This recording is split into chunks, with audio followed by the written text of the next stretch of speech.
So when I heard T-Pain released a cover of War Pigs by Black Sabbath, my first thoughts were, sure, okay. But it turns out it's actually pretty freaking good. I'm shocked. I think the world is shocked, all in a great way. We're all stoked as heck for that. And we're about to give it a listen. But first...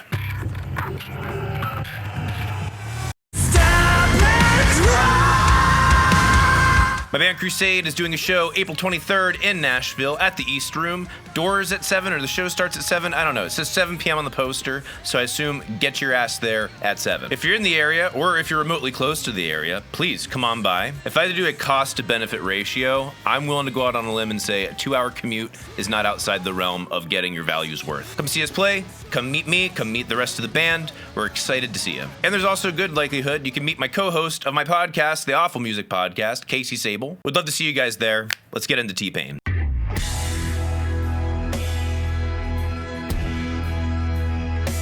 All right, first two things I'm immediately noticing. This starts on an E power chord on the original War Pigs, which is supposed to be big, grand, emphatic, and also kind of neutral. And T-Pain's arrangement, he's giving it a major third flavor, so it's making it feel like it has a major tonality. Unexpected.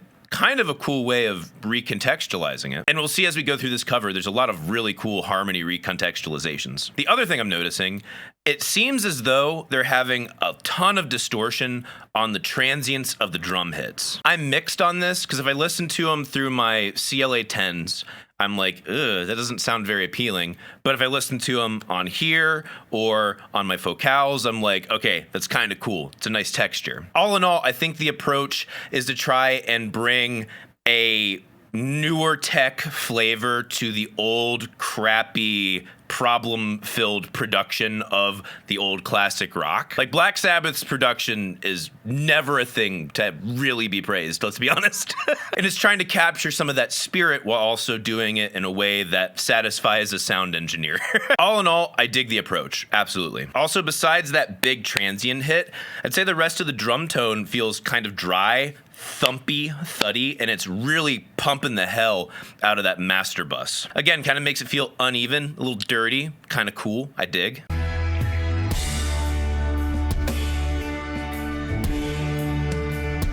You can especially hear that transient distortion on those kick hits, for sure.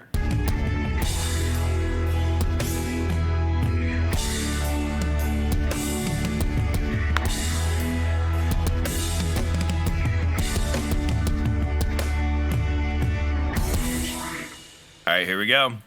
Getting ready for takeoff.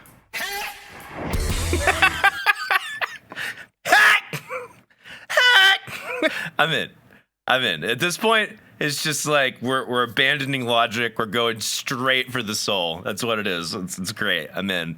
I love it. What a fucking ridiculous sound. Especially instead of doing that little open hi-hat accent, he's just, hey! Hi! I don't know why that makes me laugh so much. I love it. There we go. There's the soul.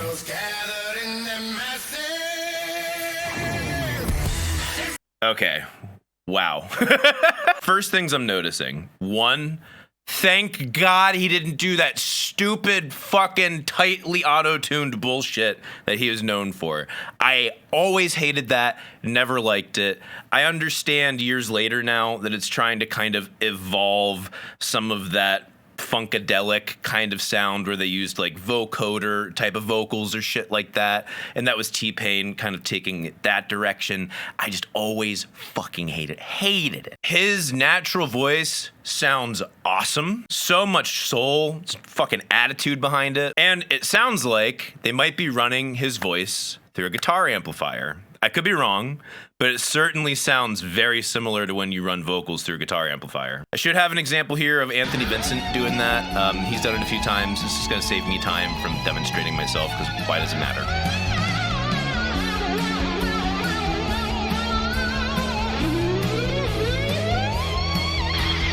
Either way, it's a wild and cool sound. Plus, there's like some frequencies of that voice that are like mega wide. Like most of it's like right here, like pretty tight, and then there's like a portion of it that's like thrown the fuck out, and it's really cool. Really cool. Okay, yeah, there's like tons tons of like, I want to say, I could be wrong, like 6K, maybe it's like 8K, not sure. Out here, way out here, there's like a whole bunch of body here. I want to rewind that a little bit. There's even like some of the fucking 1K like right here too.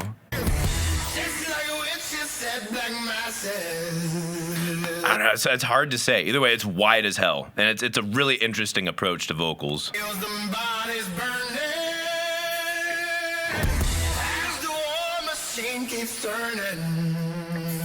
He's got so much attitude on that delivery. And that's the thing too, is like, I've never been a huge fan of Ozzy's vocals. I thought Ozzy did a great job with War Pigs, obviously. He's doing the original style of Ozzy Justice, which is also kind of funny because it was pretty clear that Ozzy was kind of drawing from an older African-American blues, I want to say kind of more Delta style vocal. I could be wrong on that. I'm not really well versed in the different styles of blues, but like definitely drawing from an older, more, for lack of a better term, folk blues style of vocal. And it's cool hearing that reinterpreted yet again by T-Pain, trying to do Ozzy some justice, but then like, we're gonna bring some African-American shit back into this, my man. Woo!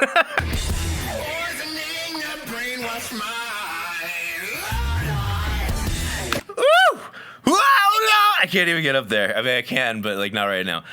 Oh no! I have to fucking really push that one.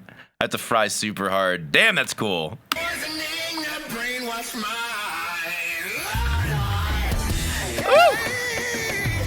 Oh, there's the fucking gospel right there between the hey, you know, doing like those cool runs. I can't do that shit. And that's coming in with that fucking super rock church organ, just fucking. This is great. This is so not correct to the original in the best way. This is awesome.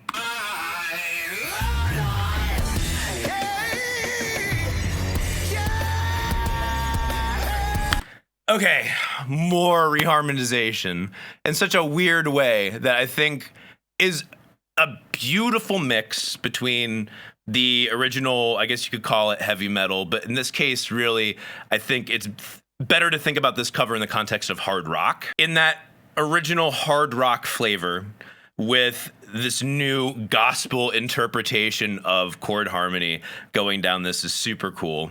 You know, you got the na na na, either that flat 2 or I guess flat 9, however the fuck you want to think about it. I'm saying flat 2. While the flat 2 is in the bass, like it always was, they throw a flat 7 on top of it. So now it recontextualizes that chord almost as like a first inversion of a flat 7 in minor as opposed to major. And then they go down to the flat, here, if I'll just get the guitar out. Hopefully this will pick up.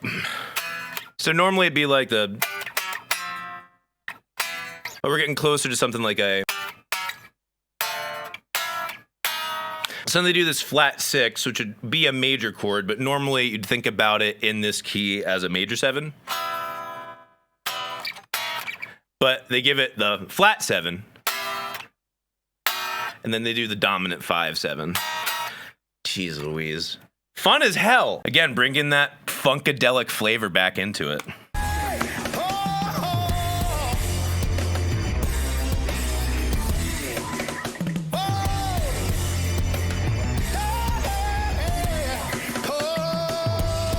And at this point, it's just kind of a gospel jam. Drummer's letting loose. Vocalist is just feeling the spirit. I will say, these mega distorted wah guitar bits are my least favorite parts. They're not bad, but it's just, I don't know, maybe it's an aesthetic of a genre I didn't really care as much about. It definitely seems like that was rooted in more of like a Hendrix type of thing, which is cool, you know, inject it all day long. But I don't know, it's like this doesn't do it for me. It's not my thing. Still cool though. I don't mind it being in the song.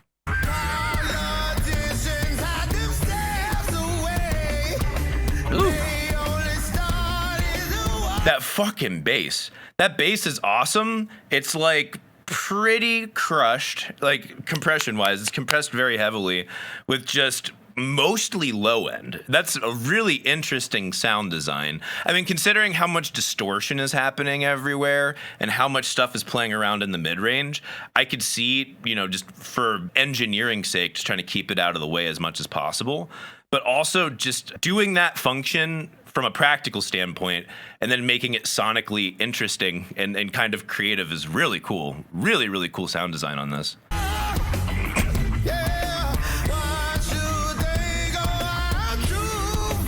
Yeah, the sound design on this whole thing is really good. It does a beautiful job of really hitting the perfect center of a 3-circle Venn diagram. You got one circle, which is like doing justice to the war pigs of Black Sabbath. The other one is doing kind of like a gospel funk sound that they really wanted to accomplish. And then the third is doing something that really complements T-Pain's voice. And they hit all of them, like dead ass in the middle. This is a freaking production victory in my estimation. Ooh. Octaver and wah? Cool. Oh, it might just be 2 instruments. It's hard to tell. It's cool as hell, though. See, like, my instincts want to say that's a bass wall, but then there's, like, a bass going underneath all of that. So I'm really confused about the ensemble right now. It's fine. I don't care. It all sounds good. I'm just curious.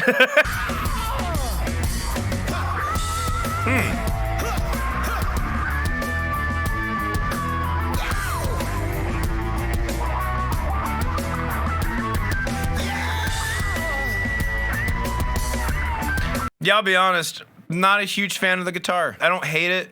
I don't love it. The phrasing is okay. The attitude is there. Attitude is there huge.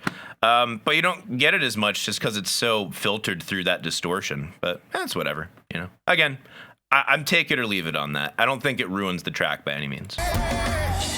Now in darkness, the world keeps turning. Gospel as fuck. I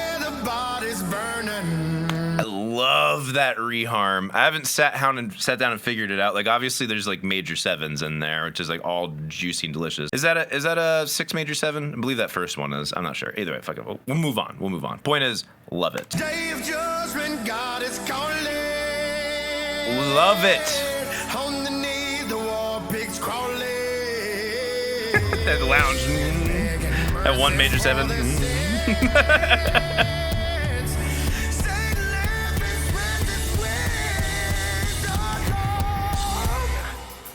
Oh, another thing that I love is earlier in the song, he's going through a pentatonic minor vocal part, and they're throwing down these major chords, and he's just gliding through it so naturally. You don't hear any like weird dissonance to where you're like, that felt uncomfortable. It all felt very natural, which is a weird phenomena, I mean, that happens in other songs too, but regardless, we're going to keep going.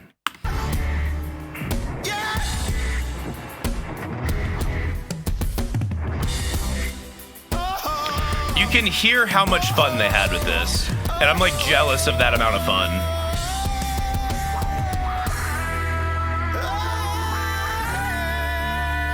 All in all, I'm very positive on this. Like, really. If I had to give it a grading based upon the Song Suggestion Friday live streams, I'd give it an equal sign.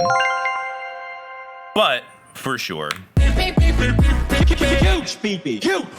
Huge fucking pee-pee. Massive. Like I said before, T-Pain is the last person I would have ever expected to do proper justice to a War Pigs cover. And he did an absolutely beautiful job. Whoever was MDing / producing this did an amazing job. Mixing engineer did an amazing job. All around, this sounded like everyone loved what they were doing. And I love that. That, like, in the corporate mainstream pop music world, for everyone to make money and feel really good about putting stuff out into the world and have fun, you like rarely get that anymore. This was awesome. It was so good. Hell yeah. Big love. Cool as hell. Anyway, if you're in the area, April 23rd, my band Crusade is playing Nashville. Come see us. It'll be a great time. Stay amazing, everybody. Catch you soon. First thing I'm immediately noticing, I know I do this all the time. Actually, first thing I'm noticing is I need to turn my monitors off.